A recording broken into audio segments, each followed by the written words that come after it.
Cuando hablamos de los políticos, igual está aquí la gente pensando que estamos hablando de los ministros, el gobierno y la élite política, ¿no? Pero es que hasta el alcalde del pueblo más enano, pues se pone el sueldo que le da la gana, o como en el caso de Orihuela, pues conduce un Rolls Royce. Regalado por un constructor. Regalado sí. por un constructor y sin ningún El tipo de exalcalde de empacho, ¿no? Orihuela. Entonces es cuando uno ya ve que el problema es endémico, ¿no? Entonces hay que atajarlo.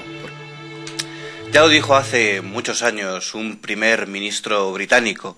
El mundo está harto de estadistas a quienes la democracia ha degenerado a políticos.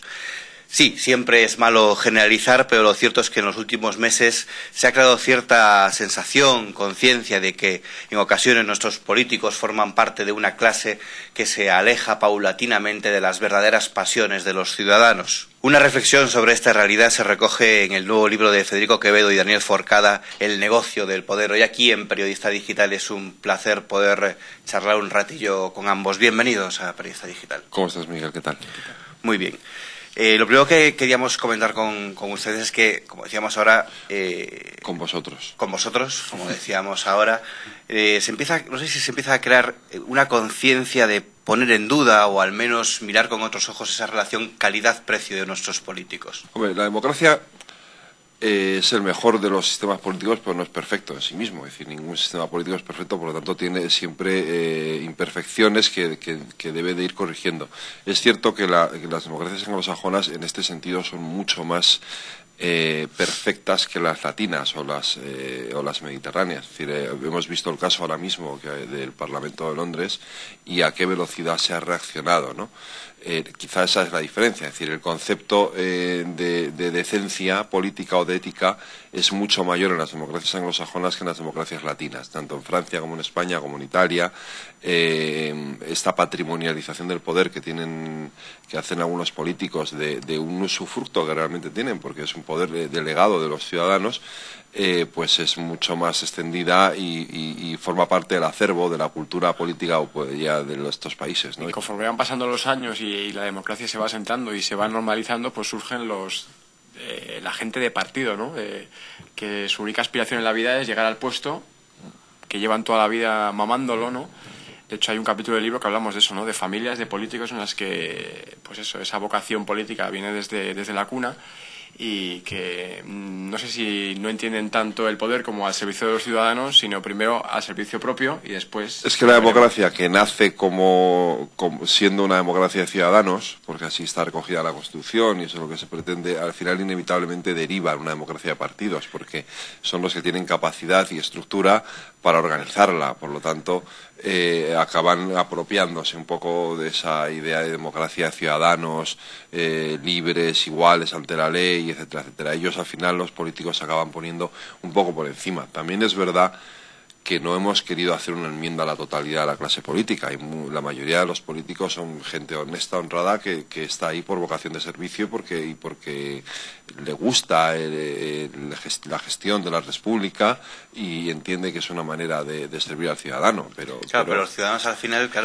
se quedan con datos, como por ejemplo uno reciente de que de 300... ahora no, se me ha ido la cifra, 75. ¿Cuántos diputados hay con los diputados? Son 350. 350. De 350, solo una pequeña parte se dedican exclusivamente a eso. Entonces, claro, muchos se hacen pensar, caray, no somos suficientemente importantes como para que se dediquen a nosotros. Ahí es donde yo creo que la democracia tiene que ir avanzando en ese proceso de regeneración que defendemos al final del libro. Y eso implica leyes nuevas que, por ejemplo, yo estoy totalmente de acuerdo con eso, prohíban o que un diputado pueda ejercer dos tareas al mismo tiempo. Sí, hay muchas empresas que tienen exclusividad, usted se dedica a esto deberían de tener absoluta exclusividad. Además, ellos siempre esgrimen el argumento de que cobran poco. Bueno, pues habría que poner en comparación sus sueldos con los de los ciudadanos normales a los que están representando para ver si realmente necesitan hacer esas otras ocupaciones extraparlamentarias que luego les impide llegar para votar. Pero fíjate, si es un problema de sueldo, yo creo que los ciudadanos estarían dispuestos a mejorarlo un poco, pero desde luego que solo se dediquen a nosotros, que en definitiva es para lo que les pagamos. Para que tampoco es un problema que no tenga, claro, evidentemente que no. Es un problema pero claro, es que tienen más vacaciones que cualquier ciudadano normal. Hemos visto noticias hace poco de esas Claro. vacaciones kilométricas en Es verdad Navidades, que Semana Santa. es verdad que muchos de ellos en ese tiempo siguen trabajando, de acuerdo, pero hay muchos que no, es decir, que aprovechan ese tiempo vacacional pues para sus otros trabajos o para lo que sea, es decir, pero no para lo que realmente deberían de estar dedicando, que es al servicio de los ciudadanos, ¿no? Es que ahora, por ejemplo, el domingo hay elecciones. Va a votar ¿cuánto? 40 y tantos %. Yo creo que eso la clase política debería tenerlo muy en cuenta, ¿no? Porque eso es un voto de censura, no ya al gobierno tal, sino en general a la clase política, ¿no? El ciudadano no tiene ningún interés en unas elecciones como estas. Bueno, por algo será, ¿no? ¿Qué les importa? No, lo que pasa es que, porque son unas elecciones europeas al final y además estamos en este debate en clave interna y tal, pero a lo mejor algún tipo de reacción ciudadana en este sentido, en otro tipo de convocatorias electorales sí acabaría teniendo, llamando la atención de los propios Que políticos, unas ¿no? generales vaya al 40%. Eso sería muy grave, Eso por sería ejemplo. un gran palo, Sería muy exactamente, grave, ¿no? El problema es que, como vemos, también el gobierno se preocupó en su día de hacer el decálogo este de buenas prácticas, ¿no? De No lo conducta, cumplen ni ellos, ¿no? Pero luego ellos mismos, pues, lo incumplen con total descaro, ¿no? Además, no tienen ningún empacho en reconocerlo, porque luego dicen, bueno, como el PP también lo hacía, pues como el Y tú más parece que funciona, pues así se queda todo el mundo tan ancho, ¿no? En situaciones de bonanza económica, como la que hemos vivido hasta hace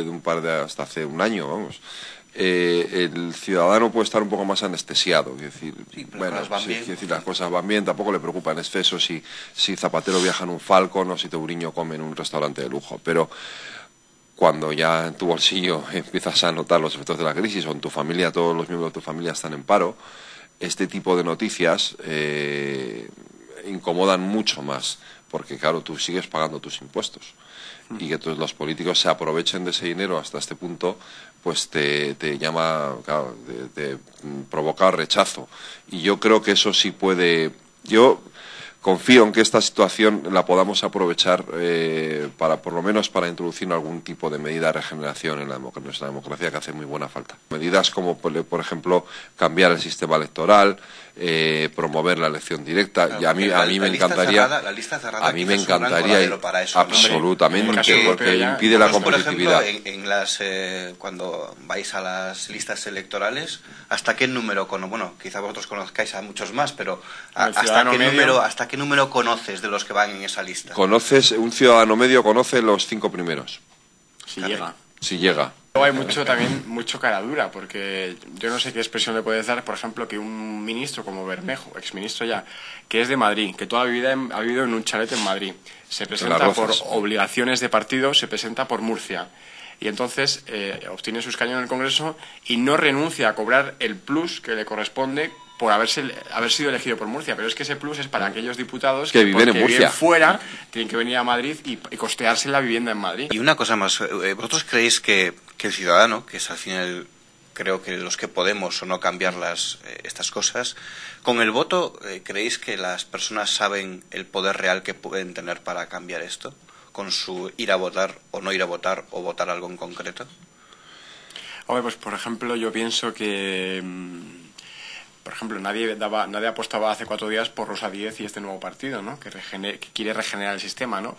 Y de pronto se ha metido ahí con unos cuantos votos y está abriendo camino. Yo no quiero decir que sea votar ese partido, ¿no? Pero que el voto tiene su traducción en el sentido. Hay un desencanto en la política hacia los grandes partidos tradicionales y se está yendo hacia nuevas plataformas. Pues eso, los grandes partidos nacionales por lo menos tendrían que preocuparse, analizar por qué es y hacer esa regeneración, ¿no? En las elecciones europeas de esta semana en Gran Bretaña, el Partido Laborista, según las encuestas, va a quedar en 4ª posición, ¿no? Aparte de la gestión económica, todo este escándalo del Parlamento británico va a afectar muy mucho a los dos partidos y el Partido Laborista va a quedar en 4ª posición, ¿no? Entonces, un varapalo serio siempre tiene poder de voto. El riesgo de estas cosas es que surjan partidos un poco extrasistemas o desde fuera del sistema que pueden ser peligrosos en un momento dado. Esto es mi único miedo, ¿no?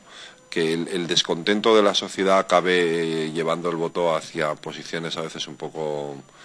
Pero eso nos lo habremos buscado, ¿no? Sí, también es verdad. Claro, no, por eso digo que yo lo que quiero con esto, lo que hemos querido con este libro es llamar un poco la atención de los propios políticos. Cuidado, que la gente no es tonta.